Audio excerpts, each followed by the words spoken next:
যদি oxy verb হিসেবে ব্যবহৃত হয় তাহলে এর পরবর্তী যে ভার্বটা ডিড, এই ডিডটা তখন এখানে ডু ভার্ব হিসেবে ব্যবহৃত হবে।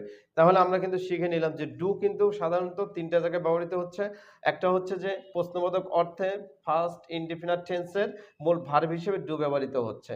এবং দ্বিতীয়টা আমরা কি বলেছি যে ডু শব্দের অর্থে কি? প্রশ্নবোধক করার জন্য আমরা ডু ব্যবহার করেছি কি? আবার ডু ব্যবহার করেছি মূল ভার্ব হিসেবে। তাহলে আমরা ডু এর ব্যবহার কিন্তু আমরা ৩ টা পেয়ে গেলাম। একটা হচ্ছে যখন কোনো প্রশ্নবোধক হচ্ছে ফার্স্ট ইনডিফিনিট টেন্স এর ক্ষেত্রে তখন ডিড আই অর্থাৎ ডিডটা কিন্তু এখানে অক্সিলিয়ারি ভার্ব এবং আই ডু অর্থাৎ ডু কিন্তু এখানে মূল ভার্ব হিসেবে ব্যবহৃত হয়েছে। তাহলে ডু দেখা গেল যে কয়টা? এখানে ডু ৩ জায়গায় ব্যবহৃত আমরা করেছি। একটা ডু অর্থ হচ্ছে যে ডু শব্দ do I do the work, আমি কি কাজটি করি?